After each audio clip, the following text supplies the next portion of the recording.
इसी प्रकार से महाराज श्री के श्रीमुख से कथा प्रसंगों का निरंतर आनंद लेने के लिए पूज्य श्री के आधिकारिक YouTube चैनल को जरूर सब्सक्राइब करें और बेल आइकन को दबा दें।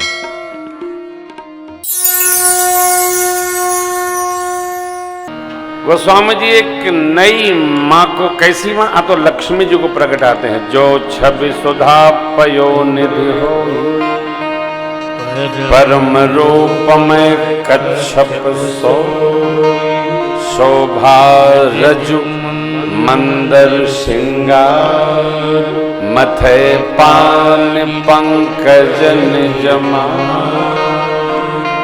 एहि बिज उपजय लक्ष्य जब, सुंदरता सुख तदपि सकोच समेत कबीर, करहि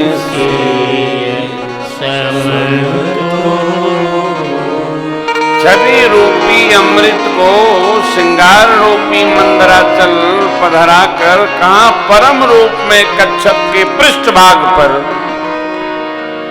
सौभाग्य रस्सी बनाकर उस श्रृंगार के मंदराचल में लपेट कर अपने कोमल कर से कामदेव मंथन करके जब उस छवि रूपी अमृत से श्री जी प्रकटावें, तब भी कवियों को कहने में संकोच होगा कि वो श्री जी हमारे मैया जैसी सुंदर हैं। मेरी माँ इतनी सुंदर। सौंदर्य को बहिर्वास नहीं कहा गया, सौंदर्य का वास नेत्रों में भी नहीं है, हृदय में है। नेत्र भी सूर्य भगवान के प्रकाश से प्रकाश देखता है।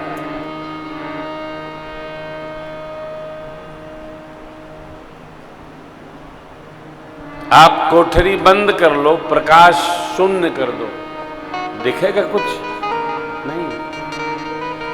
इसका अर्थ ये हुआ कि जब तक प्रकाश नहीं है तब तो दिखाई भी नहीं पड़ेगा।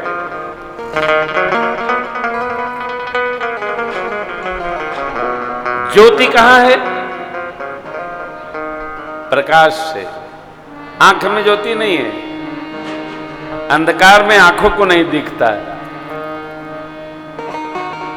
प्रकाश में ही आंख को दिखता है। सौंदर्य नेत्र का भाग नहीं है, हृदय का भाग है। नेत्र केवल इसको दिखा देता है कितना सुंदर है। आंख बंद करके जब अनुभूति लेंगे तो वो सौंदर्य अनुभूति का प्रसंग है। भगवान का जो दिव्य स्वरूप है वो अनुभूति का प्रसंग है, देखने का नहीं। देखते तो बहुत हैं हम, आप क्या नहीं देखते हैं साहब।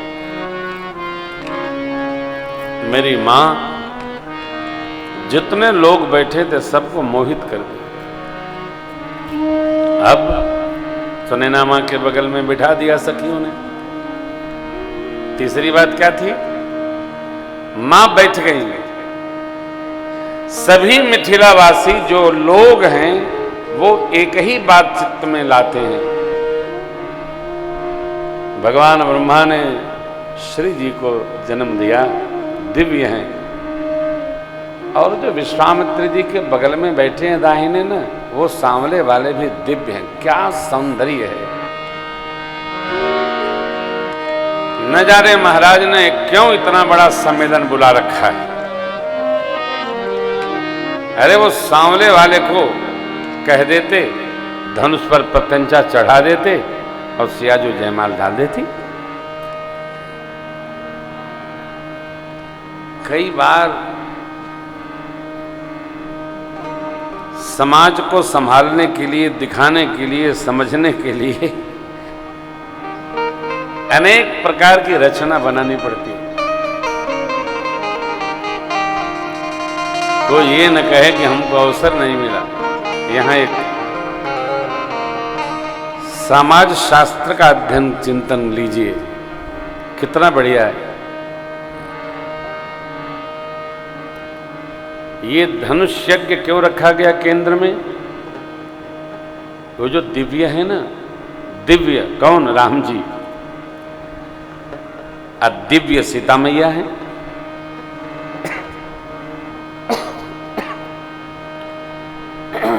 दिव्य के लिए परम दिव्य की जो ढूंढाई है, खोज है, तलाश है, अन्वेषण है, ये दिव्य धनुष को केंद्र में रखने से ही पूर्ण होने वाला है। राम जी दिव्य है, सीता मैया दिव्य है, मेरे राम जी भी भय प्रगट कृपाला, भय प्रगट कुमारी होम बिदारी। मां भी प्रगटी। चक्रवर्ती जी महाराज को यज्ञ नारायण की कृपा से प्राप्त हुए और जनकराज महाराज को पृथ्वी माता की कृपा से, इसलिए मां भूमि जान।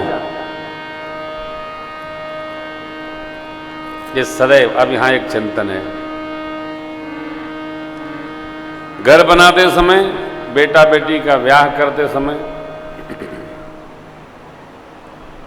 कोई विशेष कार्य अनुष्ठान में लेते समय बहुत सिर पर दबाव नहीं रखना चाहिए। हो ही जाए, होना ही चाहिए, क्यों नहीं होगा? नहीं, प्रयत्न करना अपना काम है और उसको परिणाम में बदलना ये प्रभु का काम है, जीव के बस का नहीं है।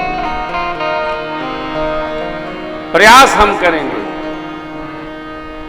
यह पंक्ति स्मरण में रखिए, राम जी कीन चाहें सोई होई, करे अन्यथा नहीं कोई।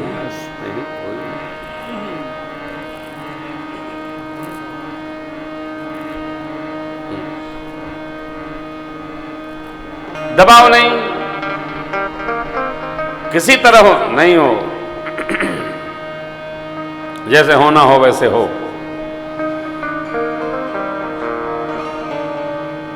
जब ये चित्त में आ जाएगा तो आप आनंदित रहेंगे, प्रसन्न रहेंगे, दुखी नहीं होंगे।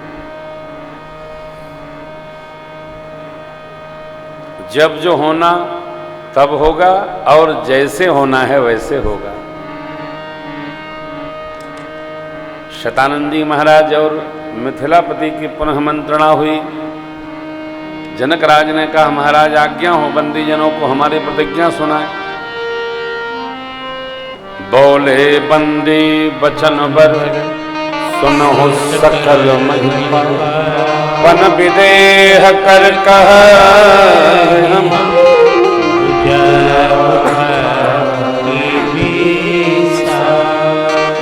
राजाओं महाराजाओं, हमारे महाराज मिथिलापति ने जो प्रण ठाना है, आप सब लोग सुन कर आए। आपकी भुजाओं कबल चंद्रमा है, भगवान शिव का पिनाक राहु है। आज इस बड़े राज समाज में इस पिनाक को जो तोड़ेगा उसकी तीनों लोक में जय जयकार होगी। हमारे महाराज की लाडली श्री जानकी जो बिना विचार किए उनका वर्ण कर लेंगे।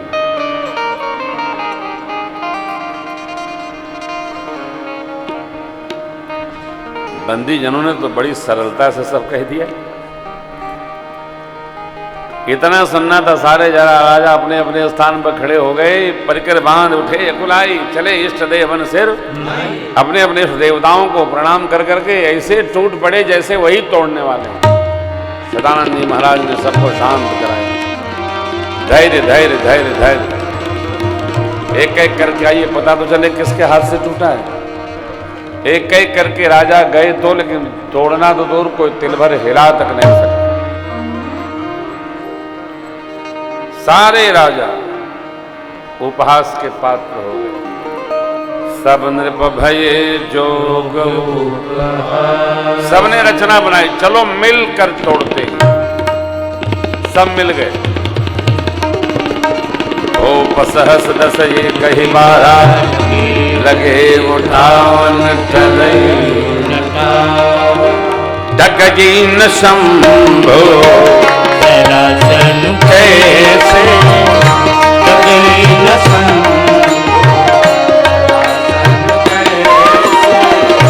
कामी बचन सती मन जैसे कामी बचन सती मन जैसे सब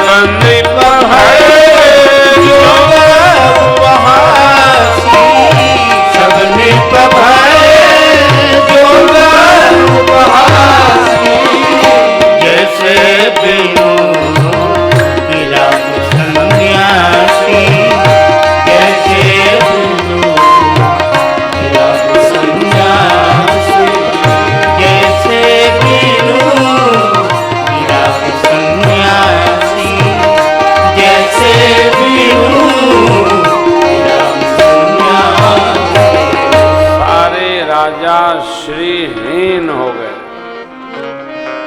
सिर झुकाकर अपने अपने स्थान पर विराज गए, बैठ गए। राजाओं की ये गति देखकर महाराज जनक जी अकुला गए, व्याकुल हो गए, क्रोध में आ गए। क्यों? जनक जी ये सोच रहे हैं, 5 दिन से सब लोग भीड़ लगाए थे, ये स्वागत वो स्वागत, ये खाओ ये लाओ ये दो, और तोड़ना तो दूर कोई तिल भर हिला नहीं पाया। जनकराज महाराज बोले, दीप दीप के राजा महाराजाओं, मैंने जो प्रण ठाना है आप सब लोग सुन सुन कर आए हो। मनुष्य तो क्या, देवता और दैत्य भी वीर भाव में राजवेश धारण करके यहां पधारे। वेग से कतुलित बल वाले, कन्या मन को हरने वाली, सौंदर्य संपन्न, कीर्ति वर्ण करने वाली, लेकिन लगता है भगवान ब्रह्मा ने इस कीर्ति को वर्ण करने योग्य धरती पर किसी को जन्म दिया ही नहीं है। कहिए, क्या आप में से किसी को यह लाभ अच्छा नहीं लगा? कोई भी भगवान शिव के इस पिनाक की प्रत्यंचा नहीं चढ़ा सका। भले अभी चढ़ाता हूं, तोड़ता हूं, चढ़ाना तोड़ना तो दूर, कोई तिल भर हिला तक नहीं सका। मैं जनक कहता हूं, अब जन को माखे भटमानी, वीर विहीन महीन में आज से कोई अपने को वीर का माख नहीं करेगा, अपने वीरत्व का अभिमान नहीं करेगा। माख हमने अभिमान, रोष, शेखी बघारना नहीं करेगा। और कुछ कर नहीं पाए तो बैठे क्या हैं, तजहुआस।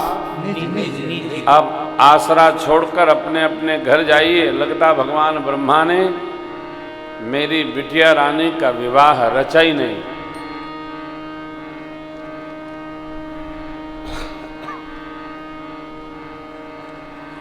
जनक जी महाराज कह रहे हैं, यदि अपनी प्रतिज्ञा छोड़ो तो मेरे सारे पुण्य नष्ट होंगे। कन्या कुंवारी रहे, इसके अलावा मैं कर ही क्या सकता। जो मैं जनक जानता कि धरती पर एक भी वीर नहीं है, तो ऐसी प्रतिज्ञा करके जगत में अपनी हंसी कदाप नहीं करा। मिथिलापति की वाणी सुनकर स्त्री पुरुष मिथिला के सब बड़े दुखी हो गए। देखिए, जिसको जो होना होता है वह वही होता है। एक ही व्यवहार में कोई सुखी होता है, कोई दुखी होता है, कोई रुष्ट होता है, कोई संतुष्ट होता है।